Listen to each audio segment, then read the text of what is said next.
Okay, we are ready to go. Over to you, Leanne and Ella. Thank you.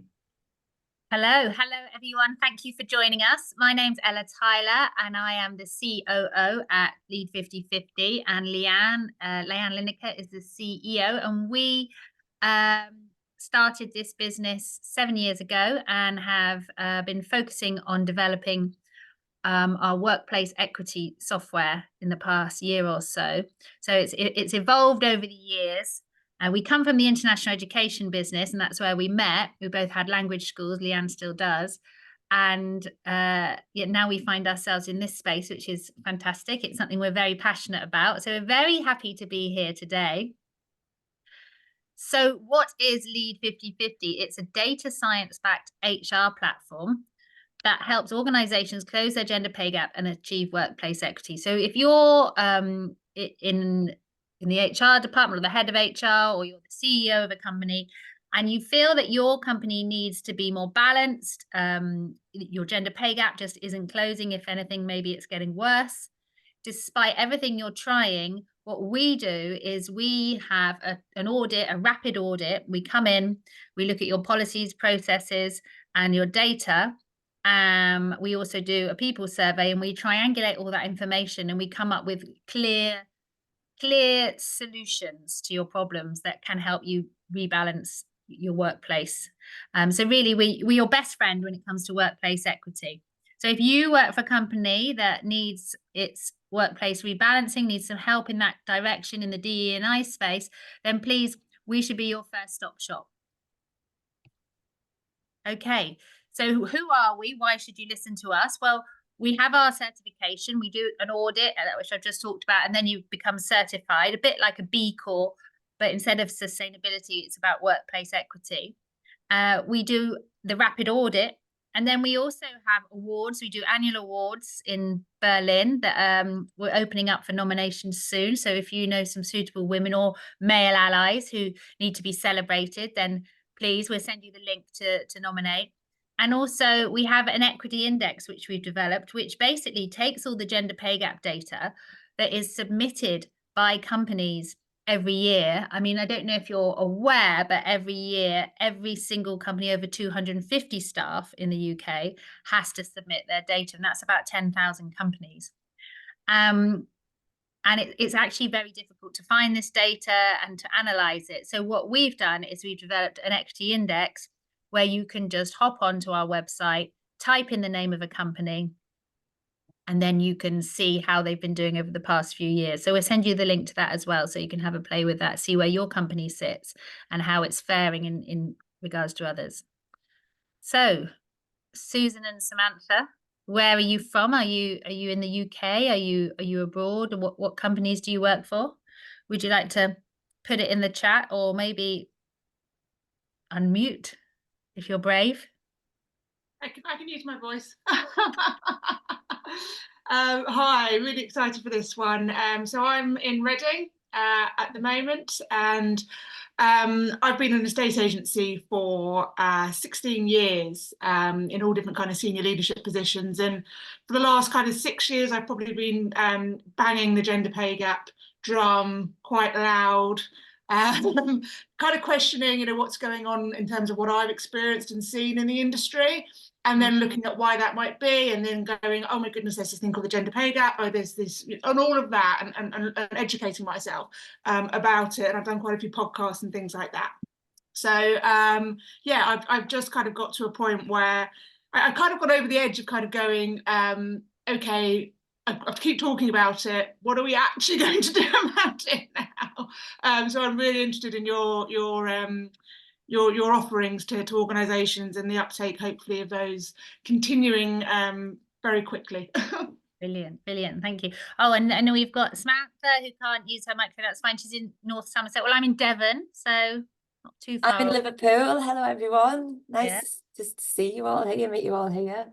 Anyone else can put it in the chat, or you can unmute. Okay.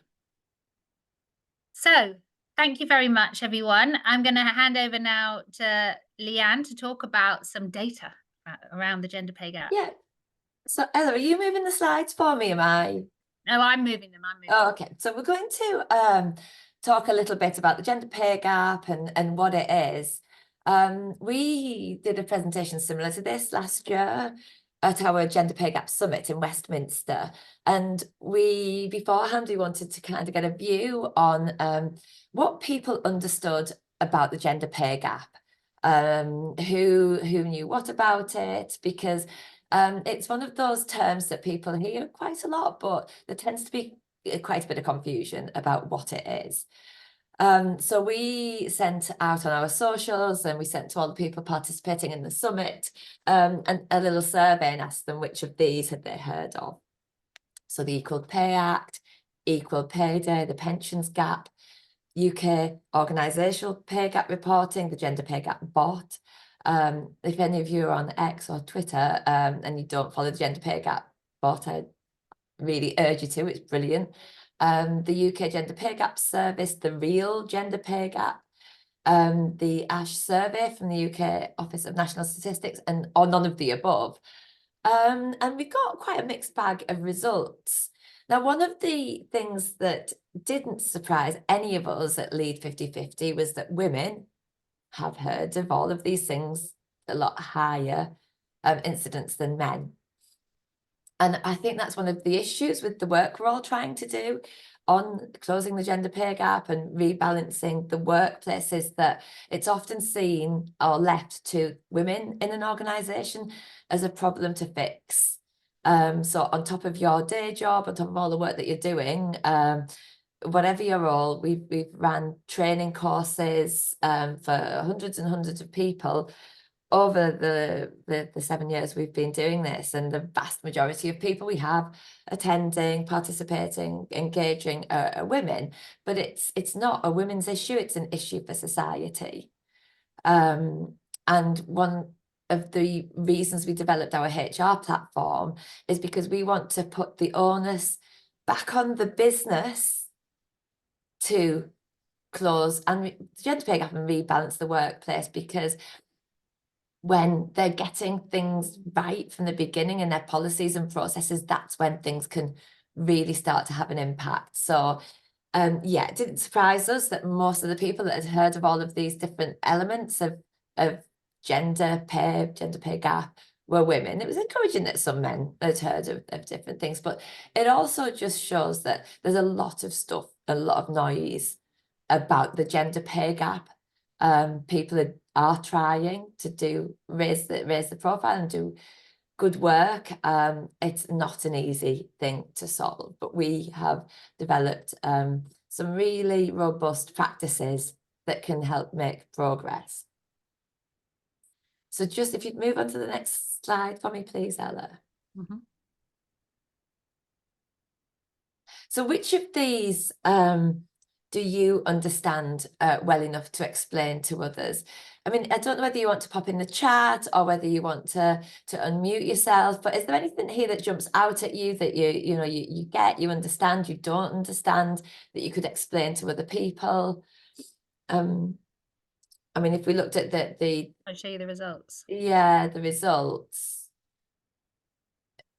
A lot of people said none of the below. The Equal Pay Act, I think, and Equal Pay Day is something that people seem to have a good grasp of, to understand. I mean, is this your experience? Would you concur with these results? I'd be really quite interested to hear whether you broadly agree or disagree with our findings from last year. I think it is such a confusing topic, isn't it? Because there is so much out there, as you said, there's a lot of noise. I mean, even when we talk about it, I do have to go back and remind myself of, because then you add in median and mean and statistics and data, and it's not something that is easy to grasp. That's right. I mean, I think one of the big, if you just pop to the next slide, please, Ella, one of the most important differences is the difference between the equal pay and the gender pay gap. I mean, does anyone, you might be absolutely cringing at the thought of audience participation, I'm so sorry, have a view on what the difference is, because it's, they're very clear differences, and there's often confusion about the two. Even if you say no idea. I mean, what is the difference between equal pay and the gender pay gap? I mean, I'll give it a go. Go on, thank you, Um, Susan. Put me out my so- misery. Equal pay, as I understand it, is people being paid the same amount for the same work, whether, you know, across gender, across race, across all of that. The gender pay gap is within an organisation actually what is the spread of earnings of men and women and within the quartiles. And what we find in most places, including a state agency, is that we have more men earning more money. So that gender pay, and they're in the top quartile. So they're earning, you know, the bigger amounts, therefore in the higher paid positions or more powerful positions, and women might be doing might be in the lower paid roles, and therefore you've got the gender pay gap because that spread within the organisation is what you're kind of measuring. Exactly. Thank you very much for that eloquent explanation. Yeah, that's exactly. I mean, the Equal Pay Act was passed as legislation in 1970, and even though there are still probably lots of incidences where people aren't paid equally for the work they're doing, broadly it's been broadly seen as a success, and people should be or are paid equally for doing the same jobs. We've got a nice slide, well, not nice, interesting slide next, that shows a little bit about how we compare internationally in the UK with the gender pay gap. So these statistics were taken from a European survey in 2021, which showed the UK not doing brilliantly, kind of middling along at a pay gap of 15.4% in favour of men. The USA not doing any better, in fact doing a little bit worse at 18% towards men, and you can see the EU average there is about 13%. So it just shows where we stand and how much work we've got to do on it, really, to bring some parity. I mean, there are some shocking statistics about it. You know, if we carry on at the current rate, it's going to take 160 years till we close the gender pay gap. So there's a lot to do, but we shouldn't let the fact that we've got a mountain to climb put us off, because we've got to start somewhere. And if we start in our own organisations, I think we can see some real impact there. So we've done some work on trying to explain the gender pay gap ecosystem. We've got a fantastic infographic that I'll show you and we can share with you. But if we just move through these slides, I think it goes some way to explaining the gender pay gap ecosystem. So in one area of the ecosystem, we've got equal pay and the legal requirement since 1970 that companies pay people equally, regardless of gender, of any other intersectionality, race, where they're from, and that is a legal requirement and has been since 1970. You might have seen some stuff in the news, I think it was this last summer, about councils getting sued and filing for bankruptcy because they haven't been paying people equally. But generally, there's acceptance that it's been successful. Now, one of the big things that we also need to look at is pay inequality, and whether that's organisational or functional and societal, because a lot of the stuff that we're up against, you know, is hundreds of years worth of social conditioning. Ella, if you could just move the slides on for me, please.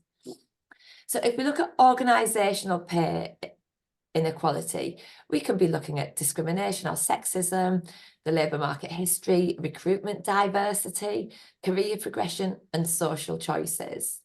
And then functional and societal, we're looking at social choices. So the fact that if you look in the health sector, for example, women might largely go into care work, whereas men go into the higher paying brackets. Women are traditionally seen as carers within society. So again, that takes us into the sectors women work in and the types of jobs women do. At our Gender Pay Gap Summit, we had a lot of people attending, and there was a comment from a man that it was unrealistic of us to expect that men are suddenly going to go into caring roles, for example, because they pay so badly. Now, we would argue that men, there will be men that do want to go into caring roles, that you're talking about social conditioning, not biological preferences, and that if those roles were paid fairly, that men would be encouraged to go into them. So we've got a lot of work to do in those areas as well. And then we look at the real gender pay gap, what we identify as the real gender pay gap, where it kicks in. And that's a lot of women are not in paid work. So we only have so many hours in the day, and a lot of our day and night is taken up not in paid work, so on the school run, doing the kind of the third shift, as they call it, in the house. Unreported work.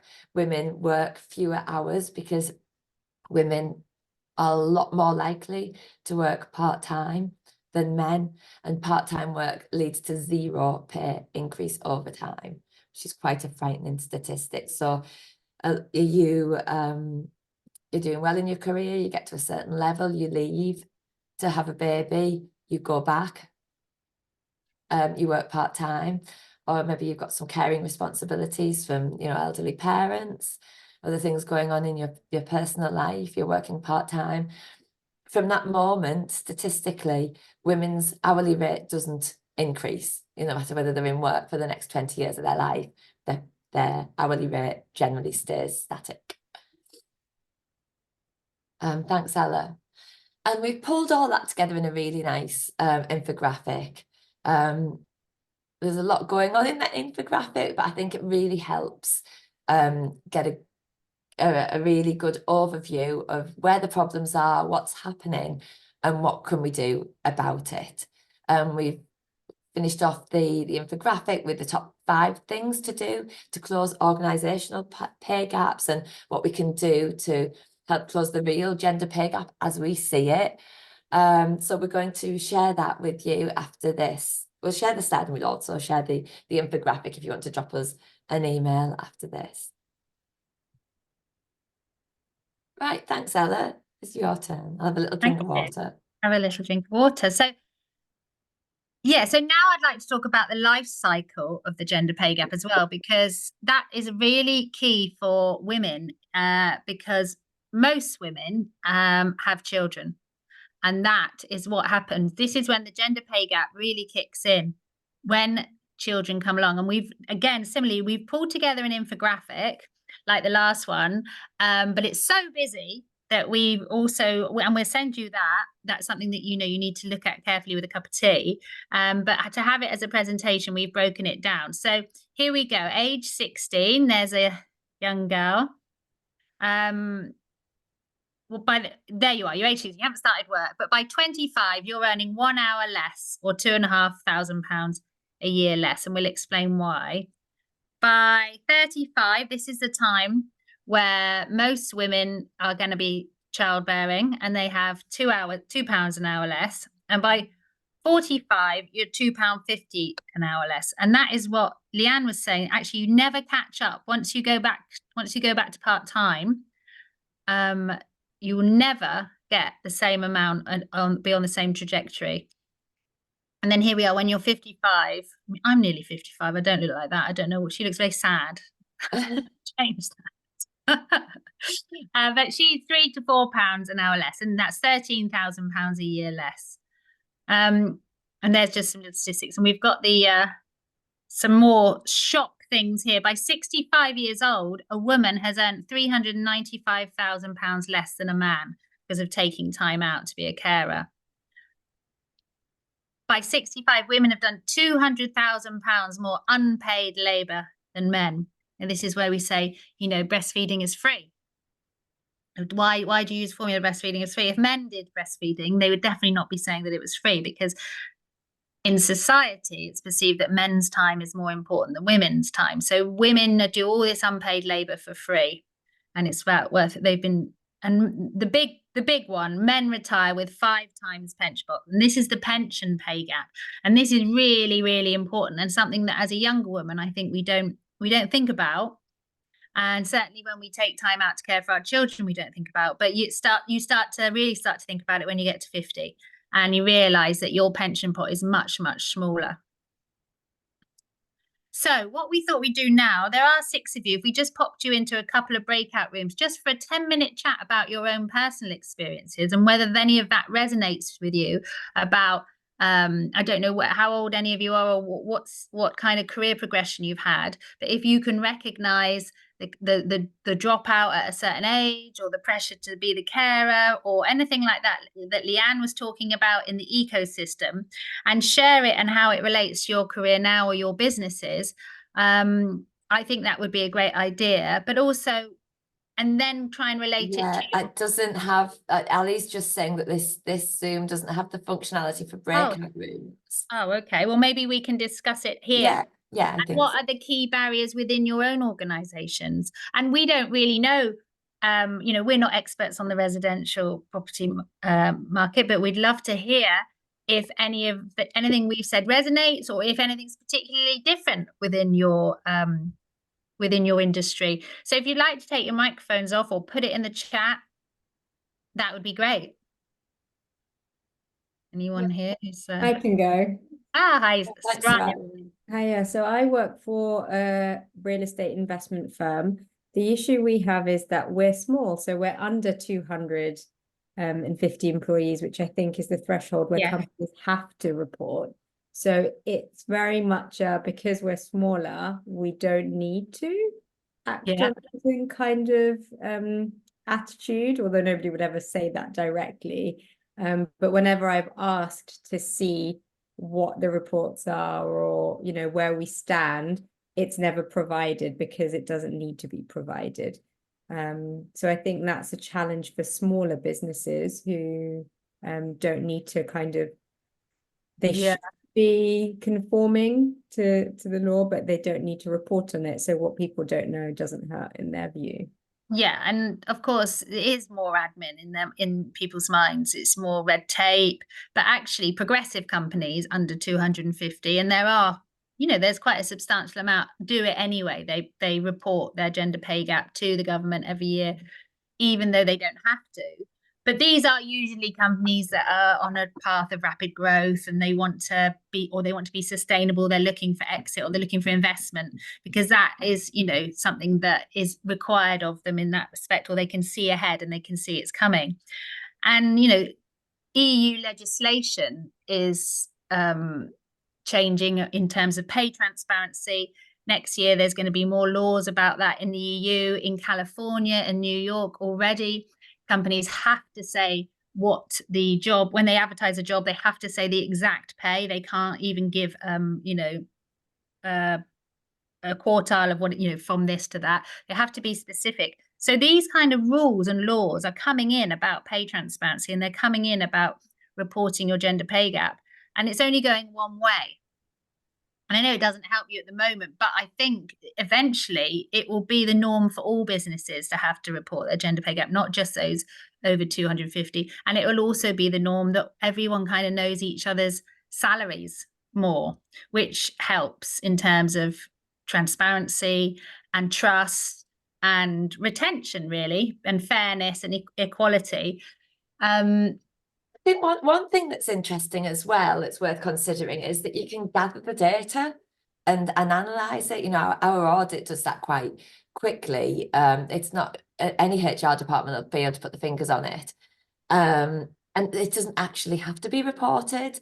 So if you wanted to go through it for as an internal audit for internal purposes, it's not necessarily something that then needs to be shared, although we do encourage businesses to share their findings, because we think any business that is interested in finding out where they are and wanting to do something about it is on a journey, whether you're starting from a very low starting point and you're actually doing quite badly. It should be applauded that you're making a commitment to get better. So we're not just about calling businesses out at all. We're about calling businesses into the conversation and into the process, because I would hate to think that somebody felt like, oh, I don't want to look because I'm scared to find out what the results are. The fact think that you're it's willing more to that lift the bonnet up and say, okay, we know things aren't perfect. Hardly anyone is. What are we going to do about it, and how do we make progress? I think that's really something that's got to be celebrated. Yeah, I think the thing is, in all real estate companies, particularly in kind of investment development, it's just mainly men. So there's kind of fewer women in general that are employed. So that it's a much bigger issue than just Yeah. pay. It's almost kind of getting more women in senior positions, you know, then it's the pay. So it's such a big thing that I It think is. that's what puts some companies off. Is there an appetite to get more women into the sector? I think there is, but I guess some of the nature of the role or the environment, it takes a certain kind of woman who wants to be in the boys' club, or so to speak, which still very much runs. I mean, I go to conferences and it's blue suits and, you know, a handful of women still.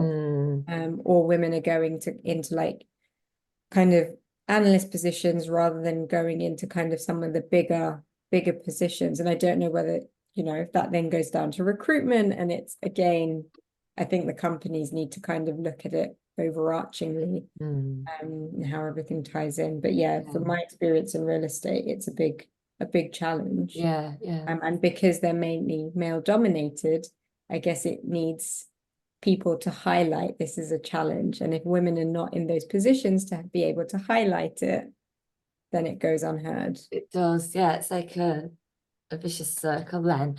But I think, you know, if I was a woman who wanted to get into this sector and I was looking at the different businesses to apply for, I'd definitely be more keen to go to one that looked like they were genuinely trying to do some good work in this area.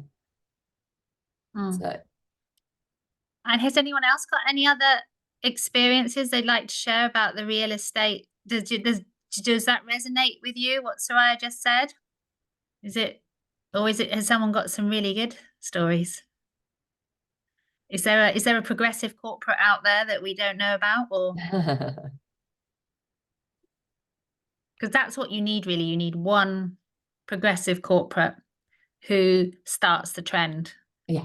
And then within that industry, other people start thinking, and other usually male CEOs start thinking, well, they've got it, I want it.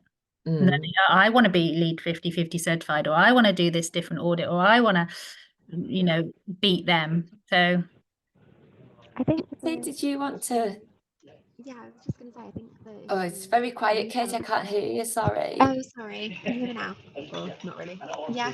I think you kind of highlighted it as well. I think it seems to be more about having children than being a woman. So like I've got a child, but obviously you have to have a certain amount of break. But my husband's a stay-at-home dad, and I work full time. And I think it'll be interesting to see when he goes back whether that affects what he's then paid. But Yeah, interesting. Yeah, definitely. I think I read a really interesting book, and it talked about greedy jobs.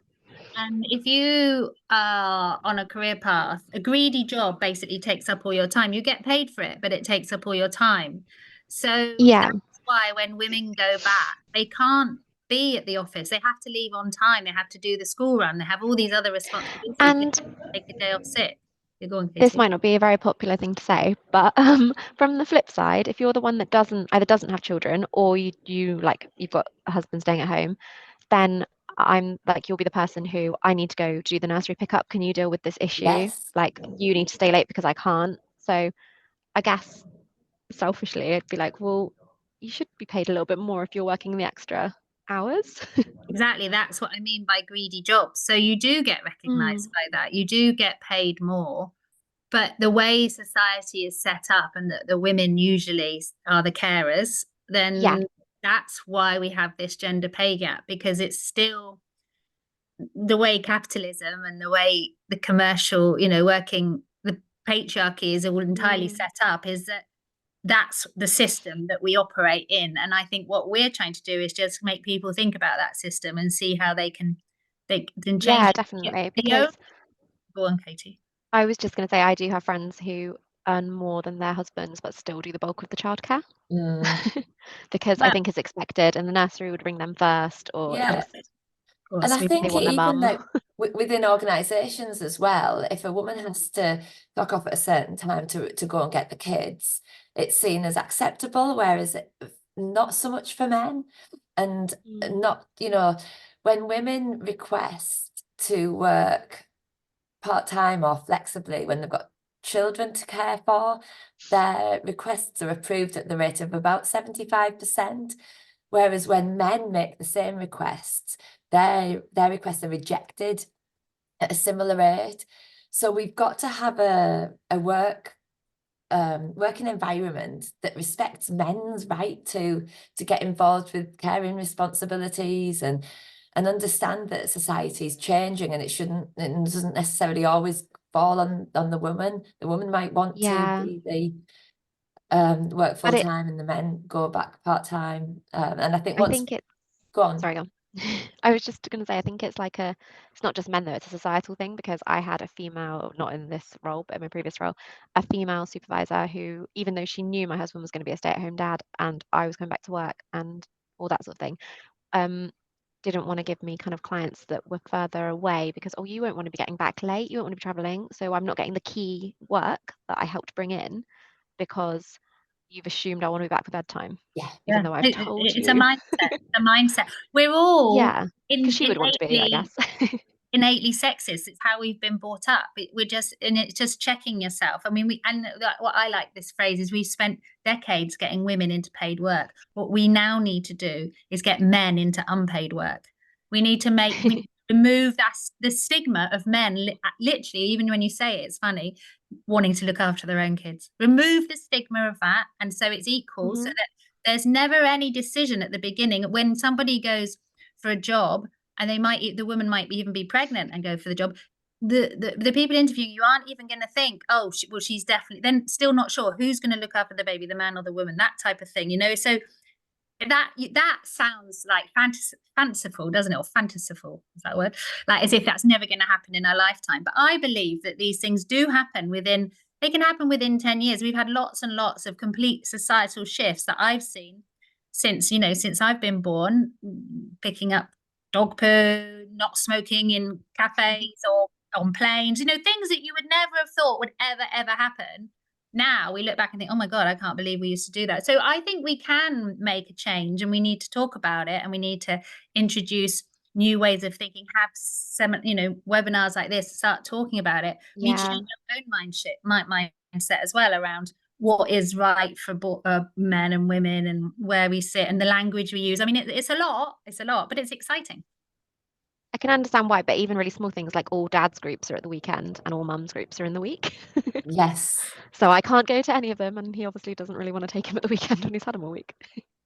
What's an all dads group? What's that for? So as in like I live in North Somerset, and you have like baby groups on, and like for parents to meet each other and kids and in the week there's mums groups, and in the weekend there's dads groups, but we're the opposite. Yeah.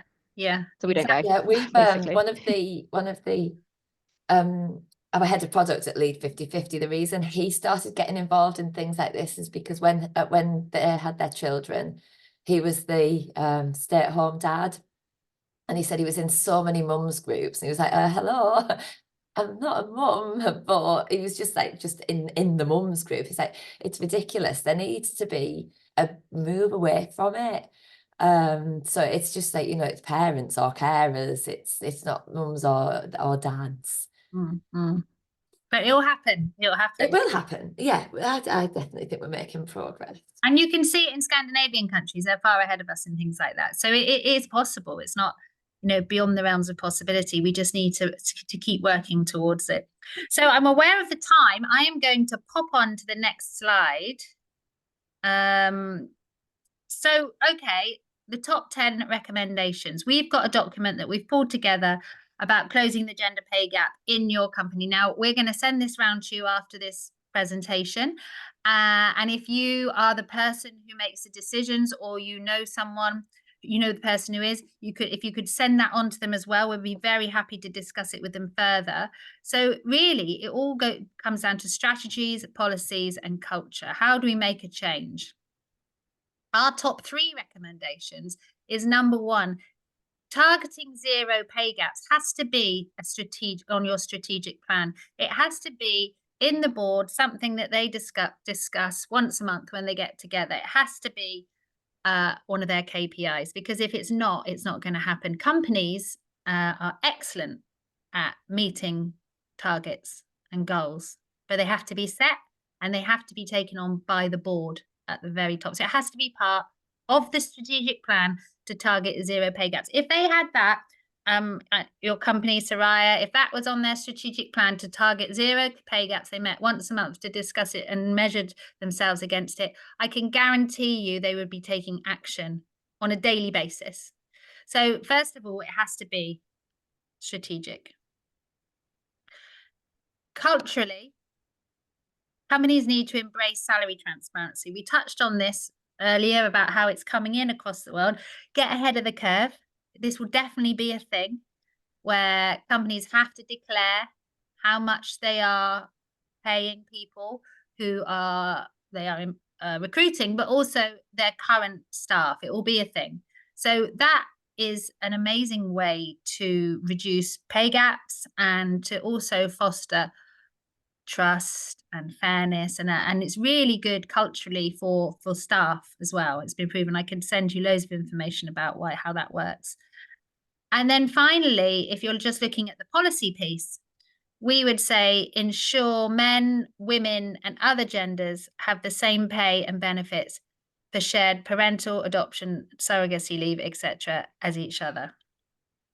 So that's just really a policy audit, looking through it and making sure that it is actually equal. That this is not a legal requirement at the moment. At the moment, women have a much better maternity offering than men. Men get 3 weeks at statutory pay. Very few men take up those 3 weeks. They usually use their holiday because it's a time when, you know, they need more money rather than less. So the system doesn't really work at the moment for getting more men into caring roles at all. When you think about it, it's outrageous that men are only offered 3 weeks at statutory and women are offered 6 months. But we accept it because it's what we've always done. But I think, again, we'll look back at that and think, wow, do you remember when men only got 3 weeks and women got 6 months? It was like, what were we thinking? It's so unfair. And caring for your children. I saw again a statistic about happiness and how caring for others was the #1 way of being content and for having a purpose and feeling like, you know, for happiness, the #1 thing was caring for others. And men are denied that in so many ways, and it's such a shame. I think of my son. I've got twins, a girl and a boy, and I think of my son. I think it would be a shame if he didn't have that opportunity to care as women are allowed. It was a privilege for us to be able to stay at home with our children or even to care for our elderly parents. And it's just a given that that's what we do. But it's a shame that men don't have that. So we will send you this free guide. If you could put your email in the chat box, but I think we're gonna be able to do that anyway, aren't we, Ali? Yeah, Ali said that. Yeah, no problem. Now, let me just. Would anyone like to share anything at this stage? She's eager. She's very keen. I like her a lot. Leanne, do you want to talk? Yeah, so just a little oh, sorry, my phone's ringing. Just I'll pick up your kids. Yeah. Just a little reminder then, before we finish off, that it seems like there's a mountain to climb. I do understand that, but one thing we can do is help organisations put policies and processes in place that take the heavy lifting off us women, and set out a clear roadmap for them to make progress in this area. So hopefully they'll stop asking us to lean in and attend leadership programs in our spare time, because there'll be systems and processes in place that really do all the work and make it easy and clear where they need to go. So the audit and certification is how we do that. We're the CEO's best friend when it comes to workplace equity. So anybody that really wants to drive workplace equity, and it does all those good things like help attract and retain the best talent. If you've got an organisation where 90% of the people working there are men, then you're not pulling in from a diverse pool. You're not going to make the best decisions. A balanced workforce is clearly shown to achieve better profits at the end of the day, and that's why we're all in business. So anyone wants to find out more about what we do with the audit and certification, please do get in touch. I'm more than happy to give you a demo of the platform. We are Leanne and Ella from Lead 5050, really easy. Leanne at lead5050.com and Ella at lead5050.com. And we'd love to hear from you and have a little chat. Thank you very much for taking the time out of your working day to join us. And I hope it's been useful. And yeah, enjoy the rest of your day. Bye. Thank you both. Thank you. All right. Thank you.